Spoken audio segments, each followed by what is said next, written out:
Imagínenlo en su éxodo interminable por los grandes momentos de la cultura universal. No se exige más rigor que el de los lazos en las diversas manifestaciones del espíritu, ni otra guía que la imaginación. Al hilo del tiempo.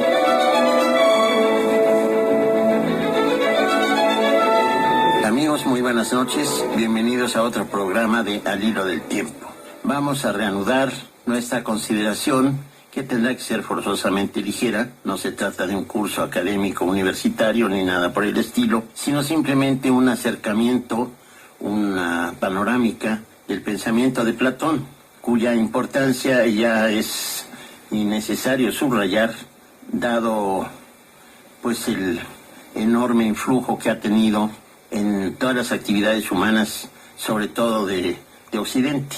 En la consideración de un filósofo, independientemente de los detalles y pormenores de su vida, lo más importante, incluso más importante que estos, es darse cuenta de cuál es su postura, su aportación a los conocimientos, a las disciplinas de que se ocupa, es decir, cuál es su doctrina filosófica. En una palabra, hubo cursos en la Universidad Nacional Autónoma de México que, en vez de llamarse Historia de la Filosofía, decían que la filosofía era la actividad y que por consiguiente no era posible historiarla. Se llamaban Historia del Pensamiento Filosófico. Sea como fuere, es importante tratar de delinear cuáles son los problemas a los que se aboca Platón, cuáles son las soluciones que propone. En una palabra, ver cuál es su temática, de qué se ocupan los diálogos de Platón. Es interesante, ya lo hemos subrayado y lo hemos comentado, que haya adoptado la forma dialógica, la forma del diálogo, para expresar sus ideas, y que generalmente aparezca como el gran maestro de todos ellos, Sócrates, que lo fue en la vida real de él. Pero uno de los problemas más agudos de la crítica platónica es, como creo haber comentado ya, el dirimir hasta qué grado las ideas que él pone en boca de Sócrates en realidad son suyas. Es un problema arduo, pero creo que no del todo insoluble. Y los grandes especialistas en Platón han llegado ya a conclusiones realmente firmes. Vamos a ocuparnos en primer lugar de la gnosiología. Gnosiología es el estudio del conocimiento. Gnosis en griego significa conocimiento, y el estudio o la disciplina que lo estudia a su vez se llama gnosiología o teoría del conocimiento. Para Platón es un problema capital, un tema fundamental, el saber si existe el conocimiento, pero esto que aparentemente es una pregunta absurda, porque todos nosotros decimos, claro que existe, yo conozco a fulano, conozco mi casa, me sé orientar, reconozco a mi perro y cosas por el estilo. Esto es verdad, pero hacer un análisis del conocimiento es una cuestión realmente difícil, porque además Platón lo que pretende es que sea un conocimiento de las cosas, de las ideas, que no tenga refutación posible, que sea un conocimiento objetivo e inobjetable. En un diálogo de él llamado Teeteto, se ocupa de este punto de vista, mejor dicho, de esta idea del conocimiento. Pero en este diálogo más bien refuta doctrinas anteriores a él que afirmaban que el conocimiento son aquellos datos aportados por los sentidos. Y esto es insuficiente para Platón. Los datos que nos dan los sentidos no son bastantes a agotar un objeto. Lo interesante de todo esto, Platón bien sabemos que es anterior a Cristo, casi 400 años, 400 y pico de años, y la ciencia moderna se ha encargado, por otras vías y sin tener en el pensamiento al gran filósofo griego, de apoyar las doctrinas del relativismo del conocimiento. Es decir, no podemos abarcar en su profundidad total ningún objeto, ni los más cotidianos. El primer ataque, el primer embate negativo en contra de la idea de que poseemos el conocimiento de lo que nos rodea, lo da la teoría atómica, porque si nosotros nos ponemos a considerar que cualquier estructura física está formada por átomos, no podemos afirmar igualmente que conocemos los átomos. La estructura del átomo, que sigue vigente con modificaciones y ampliaciones, es la que dio Niels Bohr a principios del siglo XX, si no recuerdo mal. Y esto, desde luego, escapa por completo al conocimiento en el sentido filosófico del término. Sucede lo mismo con el conocimiento de la biología. Nosotros conocemos una persona, pero no conocemos qué tiene por dentro. No sabemos sus padecimientos, no conocemos sus enfermedades y tampoco conocemos el funcionamiento, es decir, la fisiología de esa persona. Todo el aparato celular y estas cosas no son totalmente ignotas. Por consiguiente, tampoco aquí se da un conocimiento exhaustivo de las cosas. Pero el conocimiento para Platón no tenía este tipo de sesgos. Platón quiere encontrar un conocimiento que no sea el simple dato de los sentidos. Tomo una cosa y por tomarla sé que es, por ejemplo, un plato. Y esto es todo. Y a eso se reduce el conocimiento de Platón, desde luego que no. Se va a ocupar de una manera genial de lo que puede ser el conocimiento considerado en general, sobre todo en el diálogo de la República, que creo que sin la menor duda es el más importante de todos los que escribió, independientemente de que, si no me equivoco, es el más largo de todos. Pero antes de eso, hizo muchos experimentos Platón para llegar a conocer cuál es el conocimiento. Es decir, él lo que quiere es un conocimiento irrefutable. Quiere llegar a un conocimiento que pueda abarcar la cosa sin todos los intríngulis que acabo de tratar de explicar y que sea satisfactorio para todos aquellos que están en contacto con este tipo de resultado. Lo primero, pues, que dice es que el conocimiento no es la percepción sensorial, no es lo que atrapan los sentidos, porque esto es engañoso. Sócrates, porque todavía tenemos siempre a Sócrates como figura señera, dice que no está de acuerdo con la idea de que la verdad es relativa y que no hay normas estables. Él estaba convencido de que, por ejemplo, el comportamiento ético debe fundarse en el conocimiento y que el conocimiento, debe tener como punto de partida, como base, valores eternos que por consiguiente no están sujetos a los cambios de las impresiones, a las opiniones, a la doxa, como llaman en griego, y que son iguales para todos los hombres y todos los pueblos y todas las edades. Aquí, al margen de que este sea un ideal, conviene decir que vamos a empezar a ver, precisamente por este concepto general que pone Platón en boca de Sócrates, el perfil general del pensamiento platónico. Él tiene la concepción, el deseo, la voluntad de que aquello que él va sacando de conclusión tenga una aplicación universal. Desde luego, independientemente de la exposición que trato de hacer lo mejor posible del pensamiento de Platón, que es realmente complejo, no puedo dejar de hacer comentarios que van surgiendo al paso. Si nosotros tenemos el concepto de lo bello, y tuvimos como concepto de lo bello, por regla general, digo en Occidente, hasta fines del siglo XVIII, el ideal griego o el ideal greco-latino de la belleza, por ejemplo, esto pasó a mejor vida, por decirlo de alguna manera, y precisamente por ello, cuadros como Las señoritas de Aviñón de Picasso, en donde por influencia del arte negro aparecen mujeres realmente deformes, con mandíbulas protuberantes, en una palabra, horribles, con colores muy extraños que no son de la carne humana y cosas por el estilo, y es una obra maestra y es muy expresiva de la idea tan cambiante de lo que es lo bello en el siglo XX, no se habrían dado, precisamente por la tradición que respeta o respetaba las ideas platónicas. Este cuadro se consideró horroroso. En el concepto de la belleza no solo va a caber, sería muy angosto, muy estrecho, si solo cupiera el ideal de la belleza grecolatina.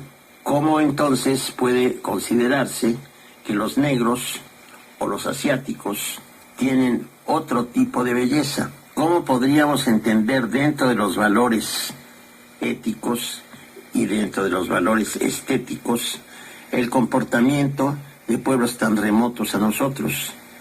Y sin embargo hemos de admitir que ellos tienen su propio código moral y su propio concepto de belleza. No podemos caer en la ingenuidad tiránica de que solo lo que yo hago y lo que yo pienso y lo que yo digo es lo válido, porque realmente nos topamos de inmediato con muchas refutaciones palmarias que ni siquiera requieren de la palabra, simplemente se ven. ¿Cómo podemos comprender nosotros el arte oriental si solo partimos del occidental? Hay un momento en la historia del arte, de las artes plásticas, a consecuencia de las conquistas de Alejandro Magno, que recordarán ustedes que se lanzó a la conquista de la India, en que confluyen de una manera armoniosa el arte clásico griego y el arte hindú. Recuerden ustedes que el arte hindú es de un terrible barroquismo y hay una conciliación sorprendente que es el arte de Gandhara, en donde vemos figuras de aspecto general hindú, pero con rasgos, moderación, armonía general que responden al espíritu griego. Es decir, que ahora sí tenemos que estar convencidos de que el conocimiento y la apreciación y los valores, sobre todo, son relativos, no son absolutos. En el diálogo que mencioné al principio, el Teeteto, aparece que es matemático, y empieza a conversar con Sócrates, que le pregunta qué es el conocimiento, qué cree que él que es el conocimiento. Y Teeteto inmediatamente le dice, bueno, el conocimiento es la geometría, las artes, las técnicas, y Sócrates, con su fina ironía habitual, le dice, no te estoy preguntando de qué trata el conocimiento, sino qué es el conocimiento, cuál es la materia propia del conocimiento. No se limita, por supuesto, a saber qué es la geometría, qué son las artes y las disciplinas de esta naturaleza. Se trata, pues, de una discusión gnoseológica, o parecido con otro término muy frecuente, epistemológica. Yo, en lo personal, siempre hago una distinción entre los dos términos y le voy a explicar en este momento para que que no haya ninguna duda respecto a lo que quiero decir. Gnosis, como dije, significa en griego conocimiento, en términos generales, y episteme significa ciencia. Entonces yo prefiero emplear el término gnoseología para la teoría general del conocimiento y epistemología para una teoría general del conocimiento científico. En realidad creo que esto es una tendencia reciente y que muchas veces se han usado indistintamente los dos términos, pero yo preferiría usar siempre gnoseología para esta aventura del espíritu en la averiguación de qué es lo que yo conozco y por qué y cómo lo conozco. Llega, después de una pequeña discusión con Teeteto, a la conclusión de que hay conocimiento, pero siempre tiene que ser conocimiento de algo, que no puede haber conocimiento del vacuo, del vacío. Esto no es conocimiento precisamente porque el vacío, ya lo está diciendo la propia palabra, no existe. Es una contradicción en los términos. No puedo conocer lo que no existe, solo conozco lo que sí existe. Muchos siglos más tarde, el gran Heidegger, el genial pensador de Ser y Tiempo, se hizo una pregunta fundamental que parece muy sencilla, pero que es irresoluble. Pregunta, ¿por qué el ser y no la nada? ¿Por qué existe el universo y no el vacío absoluto? ¿Qué sentido tiene esto? Esa pregunta el hombre se ha encargado de ir averiguando a lo largo de los siglos y a través de muchas vías de acercamiento sin poder resolverla. No existe ser humano que de manera irrefutable, convincente para todos, nos explique por qué está el universo, a dónde va, por qué estamos en él, quiénes somos y a dónde vamos. Entonces, Teeteto Dice, y esto ya es más bien una teoría de Protágoras, que el conocimiento es solamente la percepción. El percibir algo es conocer algo. Y esto es la apariencia de las cosas. Tiempo más tarde, el genial filósofo alemán Immanuel Kant hará la distinción muy clara entre lo aparente y lo que está detrás de lo aparente. Lo aparente es el fenómeno y lo que está detrás es el noúmeno. Pero esto ya es otro asunto. Es decir, no conocemos más que la apariencia de las cosas, no su interioridad. Teeteto llega a admitir, por supuesto, que siempre se trata de un conocimiento de lo que es y que por serlo debe ser infalible. Pero Sócrates le objeta que todos los objetos de la percepción, y en esto sigue desde luego la escuela de Heráclito, un filósofo presocrático genial e importantísimo, están en un estado siempre de cambio perpetuo. Esto lo notamos nosotros en nuestra propia vida. El individuo que es de X manera y piensa de X manera, a los 25 años, quizá 2 días más tarde, cambió de aspecto físico y de manera de pensar, no digamos 50 años después. Esta es una comparación burda, pero viene a ser lo mismo. Un objeto cotidiano para nosotros, digamos un objeto de alfarería o de porcelana o qué sé yo, puede desportillarse y ya no es lo mismo. Y esto es por el uso, por el paso del tiempo. Entonces, Platón no es partidario de la doctrina de Heráclito, que dice que todo es el transformarse. La frase de Heráclito es lapidaria.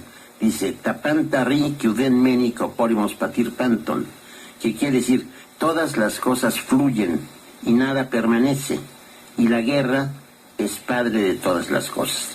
Es decir, todo lo que sucede está en estado de fluir, está en estado de llegar a ser. Yo no soy el que fui hace 2 segundos, ni soy el que seré dentro de 5. Esto ya es heideggerianismo, esto ya es una extravasación, por así decirlo. Entonces, y la guerra es padre, dice, en griego polemos es masculino, de todas las cosas. ¿Por qué? Porque vamos a encontrar que hay una especie de pugna entre lo que se era, lo que se está haciendo y lo que se será. Pero esto no lo acepta Platón. Él busca sistemas estables, puntos de vista generales. Por algo es el creador de la teoría de las ideas, que vienen a ser estos entes inamovibles, eternos, infalibles, modélicos de las cosas. Entonces, una vez que afirma Teeteto que esta percepción es el conocimiento, Sócrates le dice que lo analicen mejor. Y dice, bueno, si el conocimiento es percepción, no hay hombre que pueda ser más sabio que otro, porque yo soy el mejor juez de mi propia percepción. Entonces, ¿por qué Protágoras dice, pretende ser más sabio que los demás y cobrar dinero por hacerlo? Esta es una objeción directa que puede no tener mucha fuerza, pero dice, si el conocimiento y la percepción son lo mismo y no hay ninguna diferencia entre ser y conocer, un hombre que llega a conocer o ver una cosa en el pasado y que la recuerda, no la conoce, aunque la recuerde, puesto que no la está viendo, si hay esta identificación entre ser y conocer. Esto suena quizá un poco sofístico. El recuerdo no es lo mismo que la cosa. Yo puedo recordar una estatua y tal vez, aunque la haya visto 1000 veces, algún pormenor se me escapa en el recuerdo y tiendo a idealizarla, a componerla, a reducirla de tamaño o qué sé yo. Entonces no es exactamente la misma. Y ataca Sócrates la doctrina de Protágoras diciendo, que dice, mejor dicho, que el hombre es la medida de todas las cosas, pero no lo dice solo en relación a la percepción sensorial, sino también a la verdad en general. Entonces dice que la mayor parte de la humanidad cree en el conocimiento y en la ignorancia, y cree que algo es verdadero cuando de hecho no lo es. Hay mucha gente que se equivoca. Por consiguiente, cualquiera que piense que es falsa la doctrina de Protágoras, según el propio Protágoras, está equivocada. Finalmente, el resumen final es el siguiente: la percepción no abarca la totalidad del conocimiento. Y también, dentro de su propia esfera, la percepción no es conocimiento, no agota lo cognoscible. Y remate el argumento Sócrates diciendo: en aquello que para nosotros es un conocimiento firme, intervienen algunas cosas que no pertenecen al nivel de lo gnoseológico, de lo cognoscitivo, porque son cuestiones emocionales, apreciaciones personales, es decir, cosas que no son propiamente producto de la percepción misma, sino que los hemos añadido nosotros. Por consiguiente, hay mucho que sabemos acerca de los objetos sensibles y lo sabemos por reflexión intelectual, no por la percepción. Y da como ejemplo la existencia o no existencia. Dice: vamos a suponer que un hombre ve un espejismo. No es una percepción inmediata que le pueda informar acerca de la existencia objetiva o no existencia del espejismo. Es solamente una reflexión racional que le hará decir esto precisamente.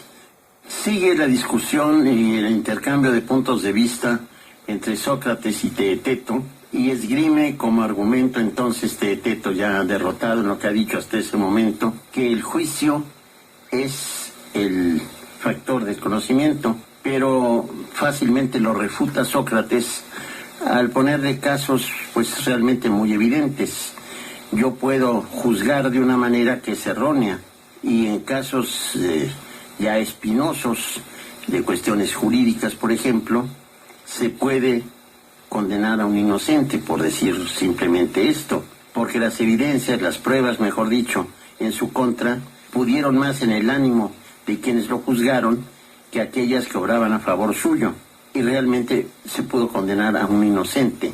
Es decir, todos estos criterios que ha esgrimido Teeteto no van a servir para una definición inapelable, última, inconmovible, inamovible de lo que es el conocimiento. Se aferra Platón, a través de su maestro Sócrates, a la idea de que el conocimiento verdadero tiene que ser infalible y acerca de algo real. Tiene que tener estas características, y cualquier tipo de afirmación que se dé y que no las cumpla no será conocimiento verdadero. Es decir, en relación con lo que perseguimos, es conocimiento verdadero aquello que es irrefutable y que se aplica a todas las cosas del mismo orden, de la misma naturaleza, sin que haya momentos de duda o haya parcialidades en la aplicación del juicio que yo emito. Esto, insisto, constituye la parte medular, fundamental, de lo que caracteriza a la filosofía platónica, y por lo cual ha sido nombrada idealismo, porque realmente esta creencia en lo inamovible del conocimiento creo que no se puede sostener fuera de la admiración por la gran estructura, la gran arquitectura con la que construye Platón su mundo ideal, en donde todo funciona a la perfección. Agradezco mucho la atención prestada a este programa. Ojalá no haya sido excesivamente pesado para ustedes. Espero sus comunicaciones con mucho interés, que disfruten de todos los privilegios de la vida, y espero la próxima vez que me hagan el favor de escucharme. Que estén muy bien, muchísimas gracias y muy buenas noches. Participaron en la realización de este programa Roberto Portillo, Juan José Ortega, Carmen Bach y Marcela Montiel. El Instituto Mexicano de la Radio y Opus presentaron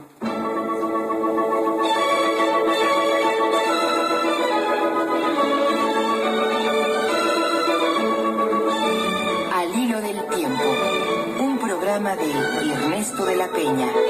Escúchalo el próximo jueves a las 20:30 horas, aquí en Opus.